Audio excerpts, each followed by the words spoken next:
no nosso tema, que são as estratégias para manejar, né, as sobrecitabilidades. Estratégias de âmbito mais geral. Eu não tenho trazido aqui, né, o âmbito mais específico de cada uma delas, que não é esse o propósito, mas sim o âmbito mais geral. E fazer esse diálogo com situações que acontecem, né, no dia a dia, com coisas que conectam, né, com isso aqui que eu trago. Hoje, eu gostaria de começar falando de uma estratégia que ela é realmente muito importante e que é importante para todas as idades, né? Não só para criança ou só para adolescente, mas para adultos também, para todo mundo, né? Que é o gerenciamento do estresse. Essa entra como uma estratégia importantíssima para gerenciar as sobrecitabilidades. Então, quanto mais cedo a gente aprender a gerenciar o nosso estresse, isso vai facilitar muito a nossa vida quando a gente pensa nas sobrecitabilidades. Aí eu anotei algumas coisas, né? Como eu sempre digo, eu olho para o lado porque meu computador com as anotações estão para cá, né? Primeira coisa que a gente precisa saber do estresse é que ele ocorre quase que diariamente nas nossas vidas. Contudo, existem níveis de estresse que são às vezes tão baixos que a gente acha que a gente não está com estresse, né? Que ele não está ocorrendo. Mas o estresse é um fenômeno que ele ocorre quase que constantemente na nossa vida. Contudo, a gente só dá atenção para ele quando ele chega a níveis muito altos. Que é quando a gente ouve, né, as pessoas dizerem: hoje eu tô estressado, eu fiquei estressado com tal coisa, né? Como se o estresse fosse exclusivamente apenas desses momentos. Mas não, existe estresse em níveis mais baixos quase que todo o tempo da nossa vida, mas não chama atenção justamente porque não traz sofrimento, né? Geralmente o estresse é muito associado ao sofrimento, a níveis altos de ansiedade e assim por diante, né? E que traz até muitas vezes somatizações, dores, né, no corpo, problemas de saúde e tudo mais. Então, essa é a primeira coisa importante para saber do estresse, né? O estresse ele não é uma coisa somente lá do nível máximo, né? Para a gente chamar de estresse. Antes de chegar no nível máximo, a gente passa às vezes, por pequenos momentos de estresse, às vezes durante várias vezes no mesmo dia, inclusive. Isso é possível de acontecer. E que muitas vezes acumula e também gera um grande episódio de estresse, né? Então, gerenciar o estresse é uma estratégia fundamental para lidar com as sobrecitabilidades. Porque aqui eu estou trazendo como fenômenos separados, porque justamente eles têm até mesmo definições diferentes, né? O estresse é um fenômeno bastante complexo que envolve vários fatores, tanto de ordem psíquica quanto de ordem social, de ordem biológica. Então é um fenômeno bem complexo e que as sobrecitabilidades participam dele. E ele participa também nas sobrecitabilidades, né? Então é uma via de mão dupla, né? Tanto os episódios que geram estresse, vamos dizer assim, afeta as sobrecitabilidades, quanto as sobrecitabilidades também afetam o estresse, né? Então, uma situação, ou seja, um fenômeno afeta o outro, né? E o gerenciamento do estresse demanda várias estratégias. Daria também aí, digamos, uma live só para falar disso, né? De como a gente poderia também trabalhar essa questão. Que eu vi aqui uma pergunta já, né? Como gerenciar o estresse? Eu não consigo responder isso hoje, porque senão eu fugiria, né, do propósito da live. Mas existem muitas alternativas, muitos caminhos possíveis para isso. Que, como eu disse, caberia uma live, né, para a gente poder falar disso também. Seria bem interessante, por sinal. Então, conseguir fazer esse gerenciamento do estresse é uma estratégia para lidar com as sobrecitabilidades. E aí, trazendo algo assim um pouquinho mais específico, que aqui eu falei de algo bem geral, né, nesse sentido, é importante, falando da questão do estresse, aprender a identificar os sintomas do estresse. Então, esse é um primeiro passo. Quais são os sintomas do estresse em mim? Quando que eu sei que eu estou sentindo estresse? Isso é muito importante, essa autoconsciência, né? É um primeiro passo.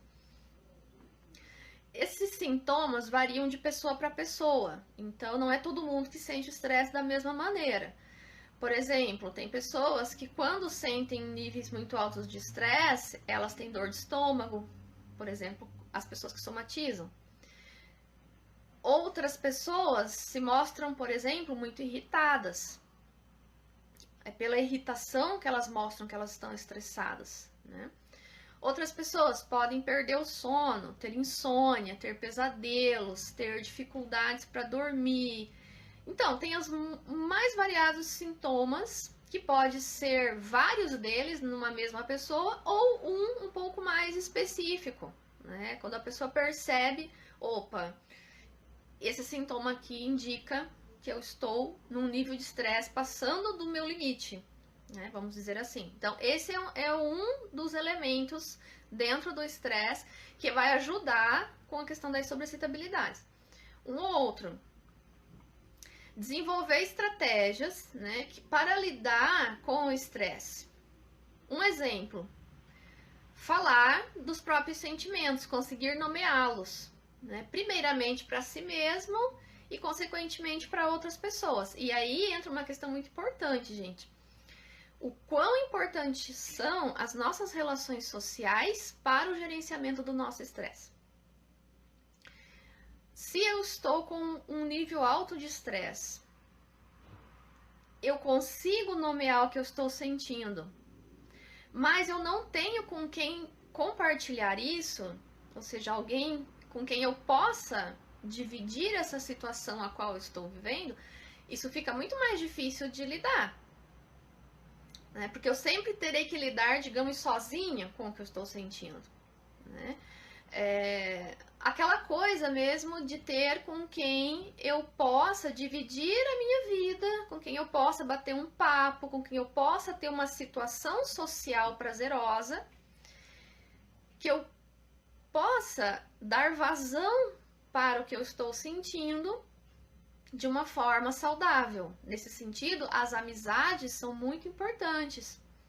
As relações familiares também, né? Mas aqui, tirando a questão de núcleo da família, em específico, pensando num meio social externo à família. As amizades são fundamentais nesse aspecto. Poder ter esses momentos sociais com quem a gente se sente bem, né? Então, aqui entra o elemento social como uma das estratégias para o estresse e, consequentemente, para as sobrecitabilidades também. Porque a fala, né, ela tem um aspecto curativo muito grande. Falar. Mas não é só falar, é falar para alguém que escute. Então, a fala, ela precisa estar associada à escuta. A fala é terapêutica, né? Eu falar o que eu sinto, o que eu acho, o que aconteceu, é terapêutico. Em vários sentidos de terapêutico, tá? Não é à toa, né, que as psicoterapias são baseadas todas, em grande medida, na linguagem. Na linguagem falada e também nas linguagens não verbais. Muitas, né, psicoterapias são muito fortes nas linguagens não verbais também. Mas tirando do contexto da psicoterapia e trazendo para o contexto da vida. Falar é muito importante, mas falar para quem ouve. E para alguém ouvir, o vínculo é muito importante, né? A empatia é muito importante e assim por diante, tá? Então, as relações de amizade são muito importantes, amizades genuínas, né? Para que a gente tenha esses espaços. Ajuda para lidar com as sobrecitabilidades. Vou dar um exemplo que eu acho bem interessante nessa questão social. Por que é tão importante identificar a superdotação o quanto antes, por exemplo, nas crianças, né? E mesmo que não identifique na criança, a pessoa que já é adulta. Para que eu vou identificar se sou superdotada ou se não sou? Uma das primeiras coisas mais básicas que eu diria, né, básica que eu digo de base, é para primeiro eu saber que eu tenho uma determinada condição, tem outras pessoas também com essa condição e eu posso construir relações com meus pares. Encontrar outras pessoas parecidas comigo nessa mesma condição, porque eu vou falar coisas que a outra pessoa muito provavelmente vai compreender, porque ela também vivencia isso de forma semelhante. E se eu falo determinadas coisas para quem nunca passa por aquilo, aquela outra pessoa que nunca passou por aquilo, ela tem que ter um grau de empatia muito alto para ela conseguir compreender aquilo sem julgar e dizer que aquilo é exagero, que aquilo é frescura ou coisas, né, desse tipo. Então, quando nós nos encontramos com nossos pares, a gente tem a chance de ter uma linguagem um pouco mais comum, né? O que não quer dizer que toda pessoa superdotada vai se dar super bem com qualquer outra pessoa superdotada, né? Não tô querendo dizer isso. As pessoas são diferentes entre si. As pessoas superdotadas, de modo algum, elas são iguais. Elas vivenciam coisas parecidas, mas a forma como interpretam, a forma como lidam, a sua história de vida, a sua personalidade, tudo isso é diferente. Então, não quer dizer que seja sempre as mil maravilhas, não é isso. Mas a chance de haver um grau maior de compreensão entre pessoas que vivenciam situações semelhantes cresce. Então, uma pessoa que tem uma sobrecitabilidade intelectual alta, ela tem chance de conseguir formar um vínculo um pouco mais próximo com quem também tem uma sobrecitabilidade intelectual, muitas vezes alta, compatível a ela. Ou a emocional, ou qualquer outro tipo de sobrecitabilidade. Isso vai extinguir os conflitos? Claro que não, né, gente? Claro que não. A gente tem conflitos com a gente mesmo o tempo todo. Que diga se a gente não vai ter conflitos, às vezes, com as pessoas que nós amamos. Podemos sim ter conflitos e tudo bem de ter conflitos. A questão é como que a gente vai resolver os conflitos. Os conflitos emergem, faz parte. Então, essa relação com pares ela é muito importante. E eu já engato isso como uma estratégia para lidar com as sobrecitabilidades. Aqui a gente está falando um pouquinho de estresse, né?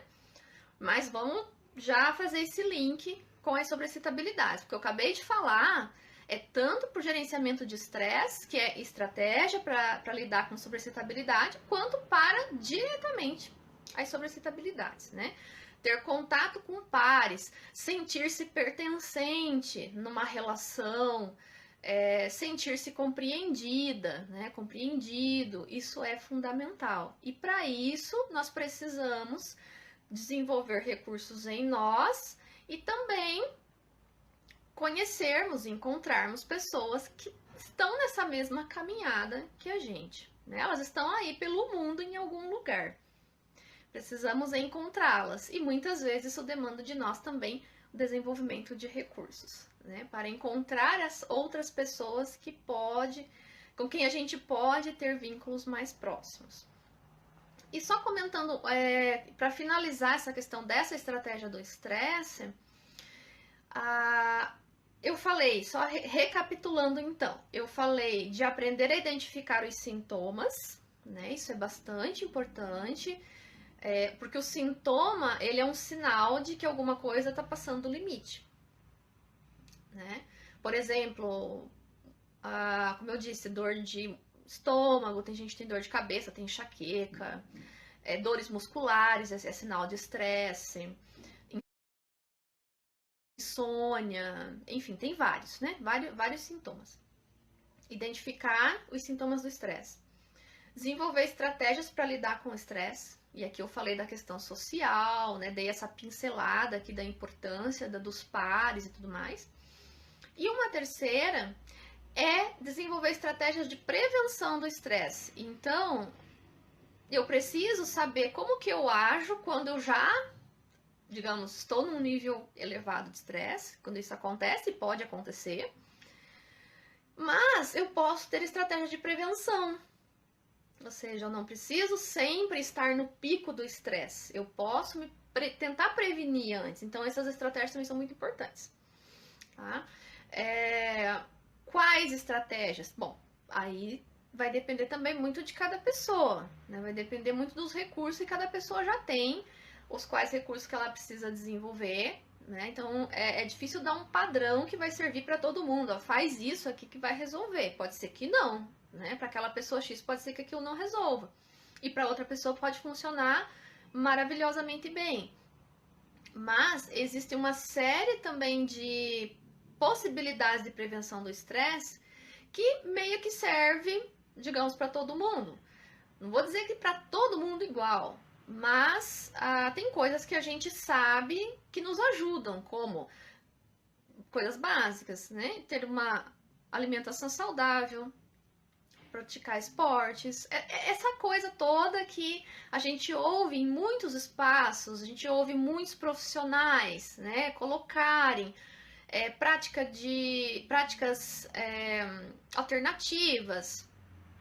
E aqui eu cito yoga, né, que é uma prática que para mim é excelente. Eu pratico yoga como prevenção de estresse. Mas tem gente que não gosta de yoga, tem gente que gosta de Muay Thai. Né? Então, pratica Muay Thai. Tem gente que gosta, sei lá, de correr. Né? Então, cada pessoa busca aquilo que melhor lhe faz bem. Tem gente que gosta muito de arte. Então, a arte como meio de prevenção de estresse. Tem gente que gosta de cozinhar e assim por diante. Eu só citei aqui alguns dos muitos exemplos que a gente pode elencar.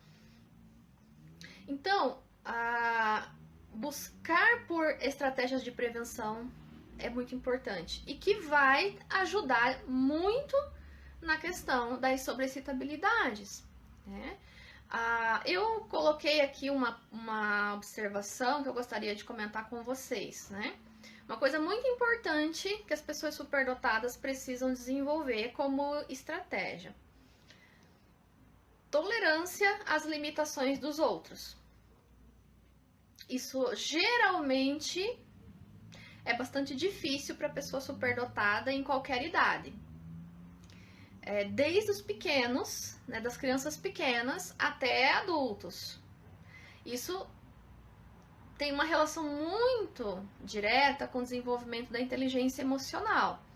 E quando eu falo tolerância, eu não estou querendo dizer com isso concordar com tudo e achar que tá tudo bom. Não, isso não é tolerância. Né? Tolerância também não tem nada a ver com ser prejudicado pelos outros e não se defender. Não, isso também não é tolerância.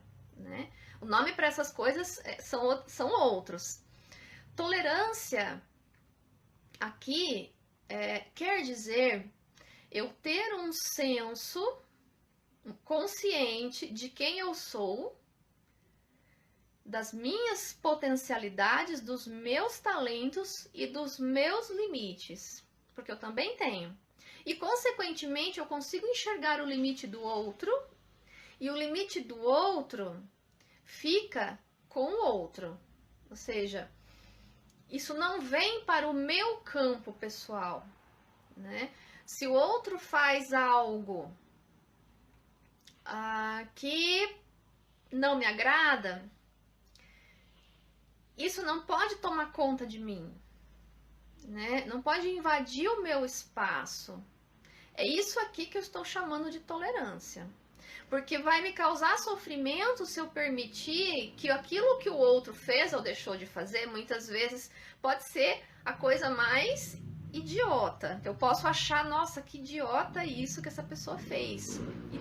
Nossa, essa pessoa aqui, isso, aquilo, aquele outro. Contudo, isso vai fazer mal pra mim. E fazendo mal pra mim, vai prejudicar a minha relação social, porque muitas vezes eu tenho relações sociais que eu necessito me relacionar com aquela pessoa X no trabalho, principalmente trabalho, né? Sala de aula, desde os pequenos, aqui eu não tô falando só de adulto, eu tô falando desde os pequenos. Eu estou no meio social extremamente diverso, e eu já vou linkar isso com a próxima estratégia, tá? A gente vive um meio social extremamente diverso, então eu preciso ter flexibilidade, e flexibilidade muitas vezes é confundida com aceitar tudo e não reagir perante as situações de agressividade dos outros. Não, não é isso. Muito pelo contrário, eu preciso sim ter uma postura perante a agressividade que vem dos outros. Contudo, existem 3 grandes maneiras de eu gerenciar isso. Eu posso também ser agressiva com o outro. Eu posso ser passiva, ou seja, que daí é essa coisa de eu aceito tudo, eu me coloco nesse lugar passivo e não reajo, né, perante aquilo, e eu continuo sendo agredida, ou eu fico no meio termo, que é a assertividade. Então, desenvolvimento de assertividade é fundamental para lidar com as sobrecitabilidades. Porque se eu consigo desenvolver a assertividade, eu vou conseguir regular muito melhor as intensidades que acontecem comigo, né?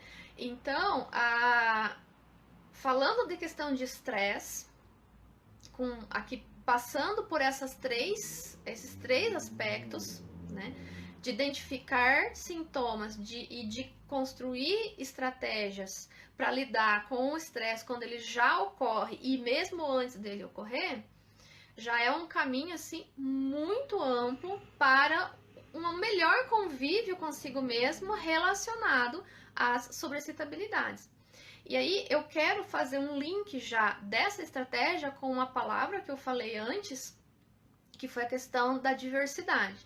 Mas antes de eu entrar nessa próxima estratégia, eu vi que teve alguns comentários, então eu vou baixá-los só para eu não deixar nada, né, do que foi comentado ou mesmo perguntado para trás. Então só um instante, pessoal, que eu estou vendo aqui. Nós temos um comentário que é assim, que eu gostaria aqui de partilhar com vocês. Acho que o pior é quando você explica para as pessoas que está se sentindo mal devido ao estresse e a pessoa continua te perturbando. E às vezes você não pode sair do lugar. Essa é uma situação que não é incomum de acontecer, né? E por sinal é bastante comum em famílias. Não somente, né? Situações muitas vezes de trabalho também, mas é muito comum ocorrer em diversos meios sociais, né? Justamente essa situação que você partilhou aqui conosco. Deixa eu ver aqui que nós temos mais comentários. Temos mais um que é assim. Considerando que o estresse varia de uma pessoa para outra, você acredita que as situações de fato provocam estresse? Ou é a forma com que reagimos ou hiperreagimos é que desencadeia o estresse? As duas coisas, eu diria. As duas coisas estão interligadas, tá? Porque o estresse, sim, varia bastante de pessoa para pessoa. Tem situações que elas são geradoras de estresse por si mesmas, Mas, sem sombra de dúvida, a interpretação que cada pessoa faz dessas situações estressantes e dos agentes estressores, né? Porque a gente tem a situação e a gente também tem agentes que são estressores, vai ter um impacto muito grande para essa situação, digamos, ser mais ou menos estressante ou ser extremamente estressante. Ou um estresse razoável, vamos dizer assim, né? E as sobreexcitabilidades participam grandemente disso, sem sombra de dúvida, né? Porque quando a pessoa tem sobreexcitabilidade, a tendência dela é o estresse ser mais intenso também. Então, digamos, vamos pegar a mesma situação estressante, que para uma pessoa sem sobreexcitabilidade aquilo pode passar até despercebido, para uma pessoa com sobreexcitabilidade aquilo pode ser muito intenso, né? E essa disparidade entre aquela pessoa que pode sentir algo assim, sem dar muita importância para aquilo, e aquela pessoa que deu uma super grande importância, aí só por isso já pode haver essa disparidade, né, social. Porque daí muitas vezes quando essa pessoa aqui relata o que ela está sentindo, essa outra pessoa aqui pode achar que é exagero. Ah, você está exagerando. Isso é o que mais as pessoas com sobreexcitabilidade ouvem, né? Ah, é um exagero. Porque, de fato, para esta pessoa aqui, a reação que a outra tem é vista como exagero, porque ela não consegue compreender o que está acontecendo com a outra pessoa e que, de fato, aquilo que está acontecendo é muito real. Não é uma invenção, né? Porque daí parece, geralmente no meio social, que a pessoa que está sentindo e expressando o seu sentimento, ela está querendo chamar atenção, ela está fazendo aquilo de propósito. Geralmente é o que as outras pessoas pensam, né? E isso já começa desde a criança pequena, né? Muitas vezes esse olhar vem de algumas famílias, na escola também pode vir, muitas vezes, e seguir pela vida, né? Então é algo muito relevante. Nós estamos falando aqui de saúde pública, né? Nós estamos falando de adoecimento da população. Por quê? Não é somente a pessoa superdotada que apresenta sobreexcitabilidade. Basicamente, as condições neurodivergentes apresentam sobreexcitabilidade, todas elas, né?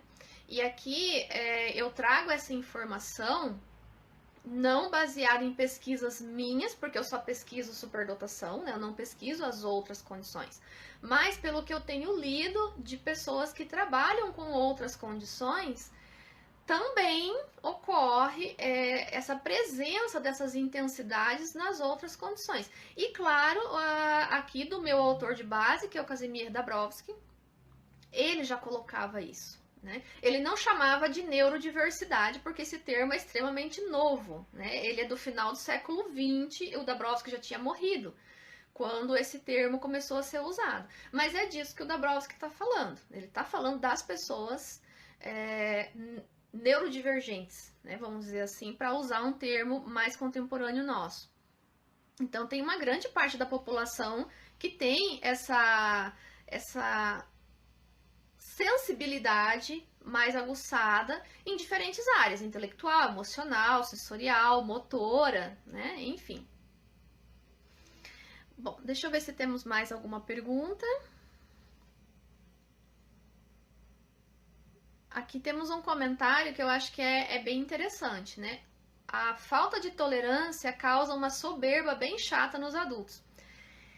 Infelizmente é comum, né? Mas isso quer dizer que esta pessoa, ela ainda está num momento do desenvolvimento emocional dela que ela não se percebeu de algumas coisas, né?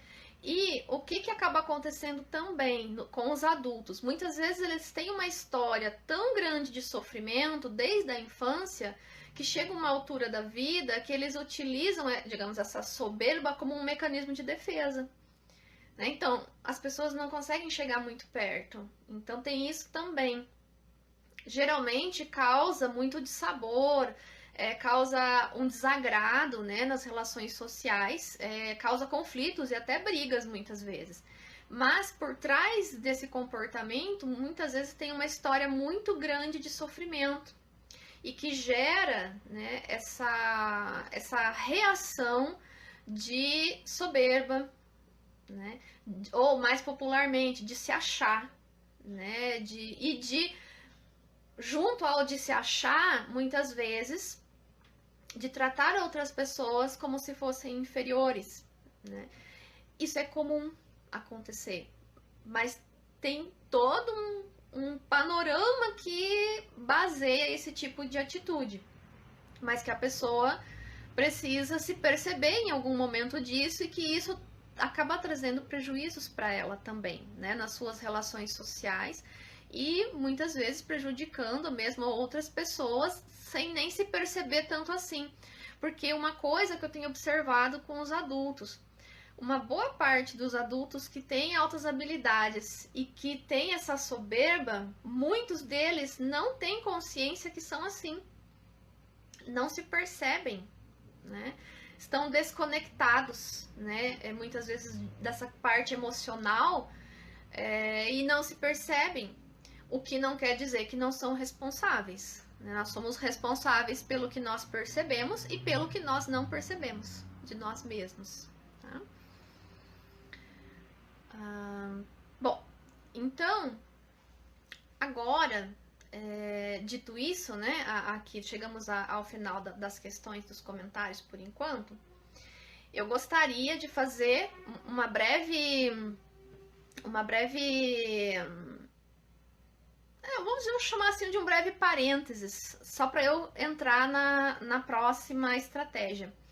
Que eu gostaria de comentar com vocês que o meu curso de sobreexcitabilidades, né, que eu estava organizando e montando um curso, que é para famílias e para profissionais da educação, principalmente, mas nada impede que adultos com altas habilidades que queiram participar também, que participem, né? Ele é mais voltado para famílias e para profissionais de saúde e da educação. Então, o meu curso está finalmente pronto, tá? E depois eu vou disponibilizar aqui na bio do meu Instagram um link para uma pré-inscrição. Então, quem tiver interesse, né, em conhecer o curso, faz a pré-inscrição, que a pré-inscrição acaba já garantindo uma vaga. Mas, claro, a pré-inscrição não quer dizer que você vá fazer o curso. Se você quiser, depois a vaga do curso ela já fica garantida. Então, eu quero convidá-los, né, para estar comigo no curso, que vai ser um curso mais aprofundado do que eu discuto aqui nas lives. Ele vai ter um aprofundamento maior. Eu não vou entrar em detalhes aqui sobre os aspectos do curso, porque depois que vocês fizerem a pré-inscrição, vocês já são direcionados para um link que vai ter todas as informações que vocês precisarem, tá? O curso ele está previsto para início em 28 de setembro, então tem um mês ainda para o curso começar.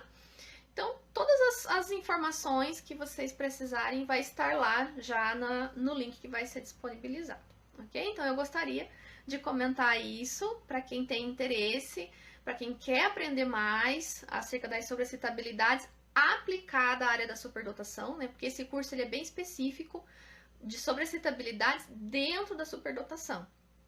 Mas, para quem trabalha e também tem interesse nas outras condições neurodivergentes, o curso também é muito útil, porque mesmo que eu não fale especificamente de outras condições, mas existe todo o conhecimento ali das próprias sobreexcitabilidades que depois é possível fazer muitos links, né, com outras condições, como TDAH, TEA, né, e assim por diante.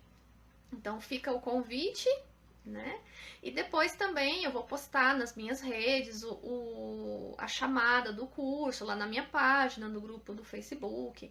Então vocês vão estar tendo acesso aí por vários canais, beleza? Bom, então agora eu fecho o meu parênteses E vamos para a próxima estratégia que eu quero comentar com vocês, que eu falei da diversidade, né? Olha que interessante. Uma das estratégias para lidar com as sobressaltabilidades é justamente valorizar a diversidade, que tem tudo a ver com o que foi colocado agora, né, um pouquinho antes, acerca da soberba, né? Porque a soberba é justamente o oposto da valorização da diversidade. Então, por trás, né, da soberba, existe o sofrimento e existe um isolamento. É a própria pessoa que está num processo de auto-isolamento. E isso é muito grave, no sentido, quando a gente pensa da saúde mental, né? Porque o que é a atitude de isolamento? É uma atitude muito instintiva. Se nós observarmos os demais animais, todo animal, quando ele se sente agredido, quando ele se sente em perigo, ele fica acuado, né? Ou ele parte para a luta, né? Se ele tiver condições de lutar, mas se ele não tiver condições de lutar, ele se isola, né? Ele se acua. Então, a soberba é um sinal dessa reação, né? Ou seja, eu posso já ter passado por tantos sofrimentos que eu mesmo já me isolo. Eu mesmo já não quero mais conhecer as pessoas, porque eu já estou tão machucada, né? Tão machucado com as coisas que já aconteceram, que eu já não tenho mais a vontade de conhecer pessoas, porque vai que essas pessoas me machucam novamente, né? Vai que alguém me magoa de novo. Eu já estou muito magoada por N situações. E quando eu falo isso, gente, eu já estou falando de anos de sofrimento. Muitas vezes na família, muitas vezes na escola, né? Às vezes, não somente nesses espaços, mas em outros espaços também. Ou em um, ou em outro. Então, eu ouço muitos relatos de pessoas adultas, né, em psicoterapia, e eu trabalho, né, como psicoterapeuta de adultos com superdotação. É extremamente comum essa verbalização dessa dor, dessa mágoa dos outros, né, esse ter sido machucada por outras pessoas, e isso gera muitas vezes uma reação de proteção, ou seja, de isolamento. Então a gente tem duas reações muito comuns. Existe aquela pessoa que vai lá e briga com os outros, e existe aquela pessoa que se isola dos outros. São ações que podem ocorrer na mesma pessoa ou predominar uma ou outra. E todas essas duas são muito prejudiciais, porque tanto aquela pessoa que fica brigando com todo mundo, arrumando confusão, descarregando a sua raiva nos outros, que muitas vezes não tem nada a ver, ou foi por algo que a pessoa nem entende o que aconteceu, né? Aquela coisa, nossa, mas por que você está explodindo? Mas o que aconteceu, né? E isso é muito comum nas relações sociais. Os outros nem entendem o que está acontecendo. Essa reação causa muito estrago nas relações sociais. E a reação de isolamento também, porque a pessoa no isolamento ela sofre. Né? Existe um sofrimento também no isolar-se. Ao mesmo tempo que é um mecanismo de proteção, acaba sendo algo que gera mais sofrimento, que a pessoa fica ali remoendo os seus sofrimentos, né? E ela muitas vezes não consegue dar vazão para isso, e aí ela tem medo de se relacionar e de sofrer novamente, né? Então, em muitos casos, é até mesmo necessário um processo terapêutico para trabalhar com isso, que a pessoa não dá conta sozinha, né? Enfim. Então, valorizar a diversidade é uma estratégia muito importante para lidar com as sobressaltabilidades. O que isso quer dizer? Quer dizer que no meio social eu consigo valorizar quem é diferente de mim. Isso não quer dizer que eu tenho que gostar de todo mundo. Não, eu não tenho que aprovar ou gostar ou... Não quer dizer isso. Quer dizer que o que eu consigo extrair do meio social E se eu estou em relações com pessoas que são realmente muito tóxicas para mim e que eu realmente não consigo extrair nada de positivo dali, a questão é o que eu posso fazer com isso? Eu permaneço nessas relações ou eu encontro uma saída, né, para eu não mais me relacionar com essas pessoas que não me fazem bem em nada? Então, essas são decisões muito importantes, né? Quando se fala de valorizar a diversidade, não quer dizer concordar com tudo, não quer dizer achar tudo bonito, achar tudo legal, que todo mundo faz. Não, é eu ter esse senso de direção do que é bom para mim, o que faz bem para mim e o que não faz. E compreender que para o outro uma determinada coisa é muito diferente do que pode ser para mim. Né? Assim como o outro também pode me achar muito diferente, né? Principalmente nas limitações, né? E enxergar os potenciais. Isso também associa com a valorização da diversidade, porque uma coisa é muito assim. Eu tenho observado muito isso e eu tenho cada vez tomado isso como algo assim muito diretivo para o meu trabalho, principalmente para minha vida, que o que é essa diversidade que tanto a gente ouve falar nos dias de hoje? O que isso realmente significa? O que significa valorizar a diversidade? Significa que eu conheço meus potenciais e eu consigo enxergar os potenciais dos outros. É isso que é diversidade. Porque eu posso ser muito boa numa determinada coisa, mas eu posso ser péssima em outra. Não ter habilidade nenhuma. Nível 0 de habilidade para uma outra determinada coisa. Que uma outra pessoa pode ser muito boa. E isso não depende da outra pessoa ser superdotada. Ela pode não ser superdotada, ela pode não ter nenhuma condição neurodivergente. E ela pode ser muito boa numa determinada coisa que eu não dou conta. Isso é valorizar a diversidade. Então, não adianta a gente sustentar discurso de diversidade se a gente não sabe quem a gente é e, consequentemente, a gente não sabe quem é o outro. Né? Então, é algo muito complexo. Né? A questão da diversidade, as discussões em torno de diversidade envolvem questões muito complexas e que envolvem desenvolvimento de quem nós somos. E o olhar que nós temos para nós mesmos e, consequentemente, para os outros é muito importante, porque é através desse olhar que eu tomo decisões na vida. Todas as decisões. Não apenas as decisões do cotidiano, do tipo, o que eu vou fazer hoje para o almoço? Não, não é disso que eu estou falando. Eu estou falando de que lugar eu decido ocupar no mundo. Que decisão é essa que eu vou assumir? E isso é todos os dias da vida. Né? E eu posso mudar. Né? Eu posso mudar. E isso também é muito importante. Isso entra dentro dessa discussão da diversidade, de valorizar a diversidade. Porque se eu consigo valorizar a diversidade, significa que eu também sou uma pessoa mais flexível comigo mesma. E tudo bem se tem coisas que eu não sou tão boa assim. O bacana é que tem outras pessoas que podem ser muito boas nisso que eu não sou.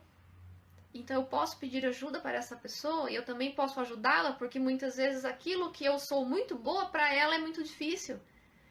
Então é disso que se trata quando se fala de diversidade. É disso que se trata quando se fala de educação especial e de atendimento educacional especializado, pensando nas escolas para as crianças e adolescentes e pensando em âmbito maior também na vida adulta, para todas as fases da vida adulta. Né? Então, reconhecer todas essas coisas que eu estou trazendo aqui de forma sintética, eu estou trazendo algo bem, eu diria, bem resumido, nada muito aprofundado, né? Porque realmente são discussões muito amplas, mas reconhecer e apropriar-se disso gradualmente, porque também não é uma coisa que a gente faz de uma semana para outra, é um processo de desenvolvimento ao qual todos nós estamos. Né? Nós não estamos acabados, né? Terminados. Nós estamos sempre num processo de vir a ser. Então, quanto mais nós reconhecemos essas questões, mais recursos nós conseguimos desenvolver para lidar com as sobrecitabilidades. A nossa, para quem tem, e a dos outros. Porque também é, novamente, né, a relação eu e o outro. Porque as pessoas superdotadas são muito diferentes na questão das sobrecitabilidades, pensando nas 5 áreas, né, que elas ocorrem. Por exemplo, tem pessoa superdotada que ela tem uma sobrecitabilidade muito alta intelectual. Tem outras pessoas superdotadas que têm uma sobrecitabilidade muito alta emocional. E a intelectual já não é tanto assim. Só um exemplo. Tem pessoas superdotadas que têm um nível muito alto nas 5. Então, tudo isso vai criando perfis de modos de ser também diferentes. E de interpretar o mundo de modos diferentes. Né? Essa diversidade está dentro do próprio âmbito da superdotação e do âmbito de todas as outras condições. Quando a gente fala em pessoa superdotada, né? É uma série de fatores que nós temos que levar em conta para a gente poder pensar essa superdotação e que cada vez mais, com o que eu tenho estudado, com o meu trabalho, com a experiência que eu tenho desenvolvido na área, eu tenho percebido que cada pessoa superdotada é extremamente única, né? Ela é extremamente singular. Eu vejo isso a cada avaliação que eu faço. Existem semelhanças? Sim, e isso é positivo porque a gente consegue ter diálogo entre pares, né? Existem semelhanças, mas existem imensas diferenças também. Entre uma pessoa superdotada para outra, entre uma criança superdotada para outra, né? E, enfim, em qualquer idade. Deixe-me ver como está o nosso tempo. Eu não vou aqui conseguir adentrar mais em outras estratégias, existem outras também, como, por exemplo, o desenvolvimento da comunicação verbal, a questão de habilidades sociais. Tudo isso é muito importante para lidar com as sobrecitabilidades. O desenvolvimento da comunicação não verbal, né? Então, aqui, tanto a verbal quanto a não verbal, né? A capacidade de construir um ambiente mais confortável para si mesmo. Isso também é um grande recurso para lidar com as sobrecitabilidades. Né? Eu não vou aprofundar muito mais esses que eu falei por último, em função do nosso tempo, que daqui a alguns minutos o Instagram já nos avisa que o tempo está terminando. Né? E eu quero, então, deixar esses últimos minutos, porque eu vi que tem aqui também alguns comentários, eu gostaria de partilhar com vocês. Tem um comentário que é assim: é complicado para mim a tolerância, eu trabalho isso muito, mas é uma dificuldade que eu tenho, reconheço que tenho e tento trabalhar, justamente, né? É um processo. Desde o reconhecer e como gerenciar isso, é algo que, digamos, nossa, eu reconheci hoje, então amanhã eu já estou cheia de recursos para lidar. Não, né? Não é assim que funciona. É algo que perpassa por um desenvolvimento, né? E ao mesmo tempo que parece algo, nossa, como é difícil, como é sofrido, né? Eu vejo, né, a minha forma, e aqui é uma interpretação minha, eu vejo isso como um processo muito belo, né? É muito belo tudo isso, né? Eu vejo uma beleza muito grande nesse processo de desenvolvimento. De pensar que a gente tem essa capacidade, a gente tem essa flexibilidade, isso nos dá possibilidades, né? A gente não tem que ser aquilo que dizem pra gente que a gente tem que ser, né? E isso é maravilhoso, né? Eu vejo isso como algo esplêndido, né? Mas é uma visão aqui muito pessoal minha de todo esse processo, né, que a gente está comentando aqui hoje. Aqui temos também mais um comentário. Ó, eu sou péssima em qualquer questão matemática, porém tenho facilidade enorme em outras áreas acadêmicas. E aqui é um exemplo, né? Agradeço aqui o seu comentário, porque é um exemplo que ilustra muito bem o que eu falei até agora, né?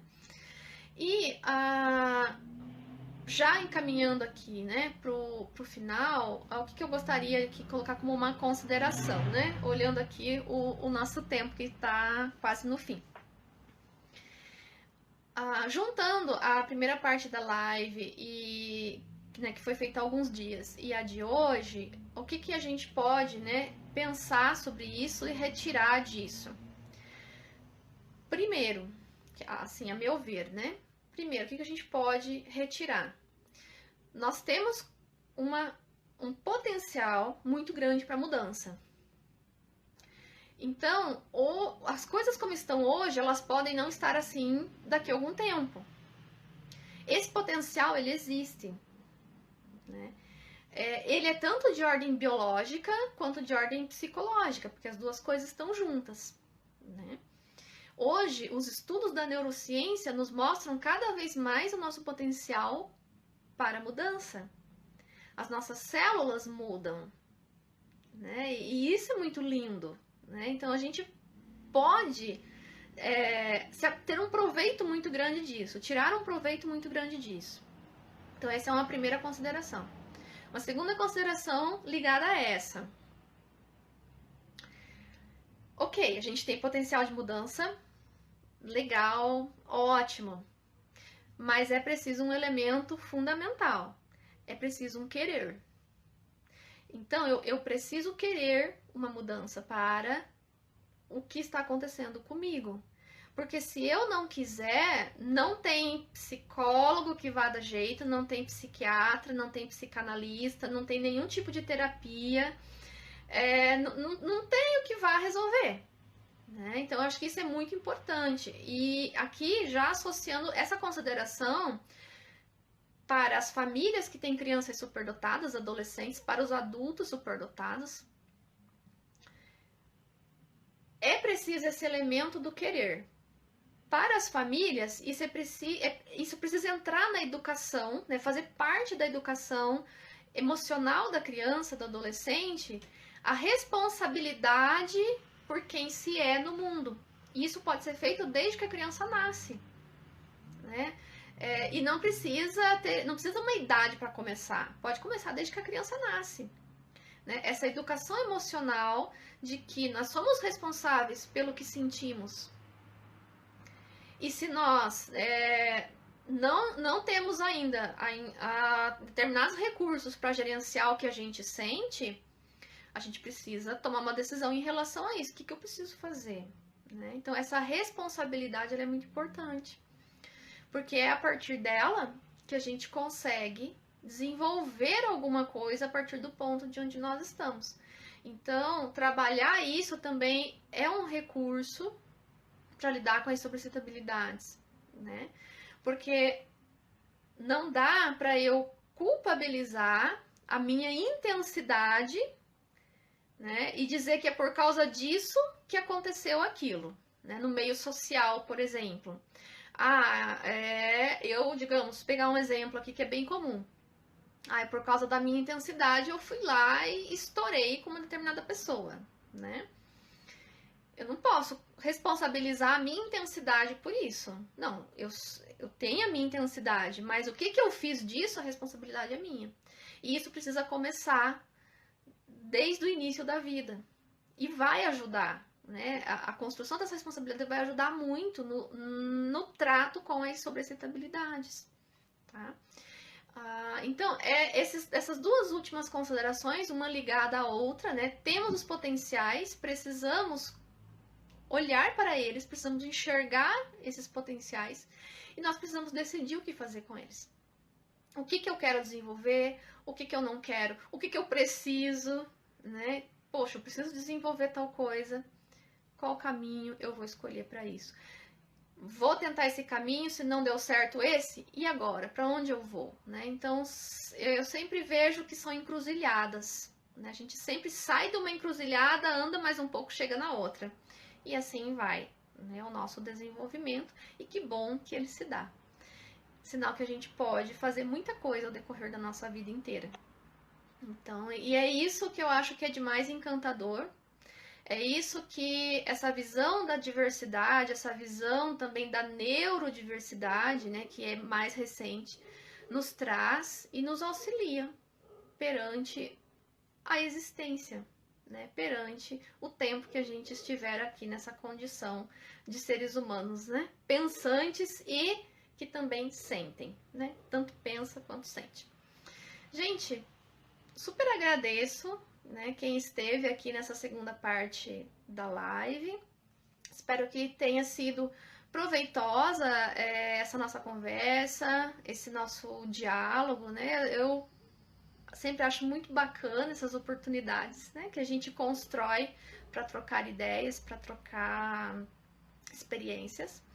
E para quem se sentir aí, vamos dizer, atraída e atraído, a gente se reencontra de forma um pouco mais aprofundada no curso, né? Lá no curso a gente vai poder discutir mais aprofundadamente essas e outras questões também, ok? Gente, então, uma ótima noite, tá? Para vocês, um bom descanso e nós nos reencontramos em outras lives futuras com outros temas. Eu estou pensando em fazer uma live sobre coping, que eu acho que é um tema bem importante também na área emocional e social da pessoa superdotada, né? Mas essa live eu estou planejando ainda sobre ela, tá? Mas, gente, foi muito bacana estar aqui com vocês novamente. Novamente, obrigada pela companhia, né? Pelos comentários, pelas perguntas.